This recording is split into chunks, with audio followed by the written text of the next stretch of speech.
পররাষ্ট্র মন্ত্রণালয় কোনো এখন এই মুহূর্তে এখন পর্যন্ত কোনো অবস্থান নেই, কারণ এখন পর্যন্ত আমি স্বরাষ্ট্রমন্ত্রীর সাথে একমত হব যে এখন পর্যন্ত কোনো স্পেসিফিক কোনো ডেটা আমাদের কাছে নাই, কোনো ফ্যাক্টস অ্যান্ড ডেটা নাই যার উপর আমি এটা নিয়ে কথা বলতে পারি। তো এটা হতে পারে, কারণ এইটা তো আমি আরেকদিনও মনে হয় আপনাদেরকে বলেছিলাম যে এটা এই ফ্যাসিবাদ সরকার এটা খুব ভালো করতে পারে এবং এটা তাদেরও একটা প্রপাগান্ডা হতে পারে। তো সুতরাং সেটা আমাদের খতিয়ে দেখতে হবে এবং এটার উপরে আমার পররাষ্ট্র মন্ত্রণালয়ের কাছে কোনো ডেটা নেই যেটার উপরে ভিত্তি করে আমি কথা বলবো।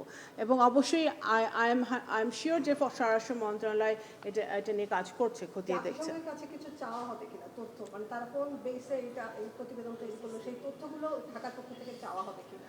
জাতিসংঘের অধিবেশনের প্রেসিডেন্টই তো আমাদের পররাষ্ট্রমন্ত্রী, উনি অবশ্যই ওনাদের সাথে কথা বলবেন। এখানে চাওয়া পাওয়ার কিছু নাই। এখানে ওনারা একটা স্টেটমেন্ট করেছেন, যে স্টেটমেন্টের বাংলাদেশ সরকারের কাছে কোনো ভিত্তি নাই, আপাতত নাই, আমরা খতিয়ে দেখব।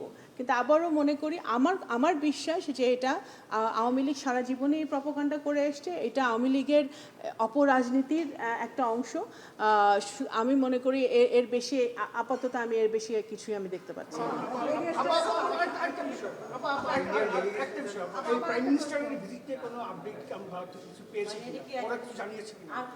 প্রাইম মিনিস্টারের ভিজিট নিয়ে কোনো আপডেট আমার কাছে নাই।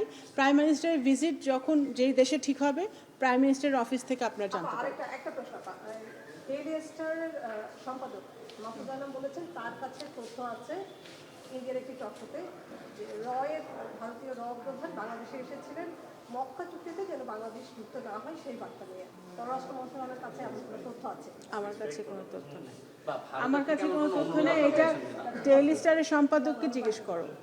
না, মানে ভারতের কাছে ওই সোর্সে না, ভারত কোনো রকম আপনাদের অনুরোধ করেছে কিনা বা আহ্বান জানিয়েছে কিনা যে মক্কার এই জোটে যেন আমরা না যাই, বা এখন ইঙ্গিত অন্তত দিয়েছে কিনা?